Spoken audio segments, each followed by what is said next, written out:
So here we're in Clovis, California, and we need to do a quick repair up here.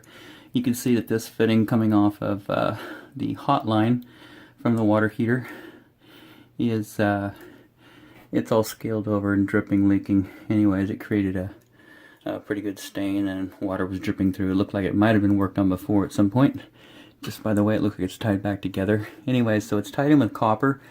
So what we're going to have to do is try and isolate this fitting right here as we heat this fitting to get this fitting off. Too much heat and then it melts that point of connection where the plastic ties into the copper. So what we're trying to do is get this tied back in. There's 2 3/4 lines. One of these looks like it goes down to the automatic washer. The other one heads off somewhere else in the building, not real sure where.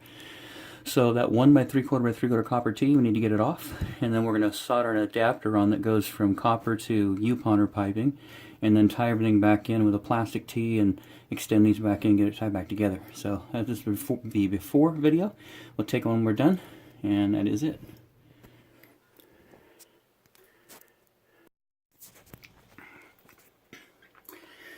Okay, so second phase here is you can see, this is what we like to do. You know, when we're soldering next to plastic lines, whether it's PVC or the PEX, whatever, we need to keep the lines cool, otherwise it melts the points of connections up there. So what we got going on up there, you can see there's 2 solid rags soaked and dripping down into a bucket. That keeps everything cool on this side. We've gone ahead and put in the 1-inch adapter. That's a Uponor adapter soldered onto the existing pipes. We got everything out and that one back on.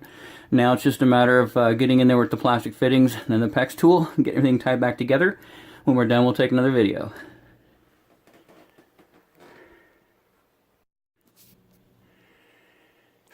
So we're here in Clovis, California still, and we are buttoned up. Showed you previously we got this adapter soldered on here. It's 1-inch. The existing manifold is all copper with adapters going to the Uponor piping. I don't like copper manifolds.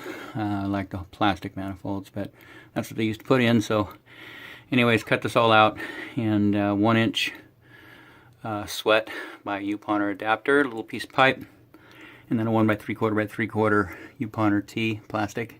And the line that was tied in got a coupling and extended it back out, got it tied in. And of course the line that was back over there, you can see the coupling. It's a little dark back there, but you can see the little black area coupling there, and then tied back in here. Water is on right now. We've run water down through this fixture right here, and so everything's filled up, and so no dripping. I would recommend to the homeowner leave this open as long as you possibly can and just monitor the area.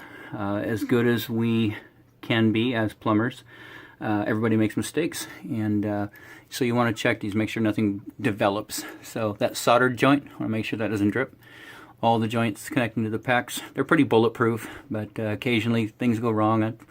1 out of 99 times. Hopefully you're not one of those, but typically we don't have any trouble whatsoever. But I do encourage you just to monitor this area before you button it up so you know that it's nice and dry. Outside of that, everything looks in here, and any trouble, give us a holler. We'll come back out right away and take care of it. Outside of that, this installation is done.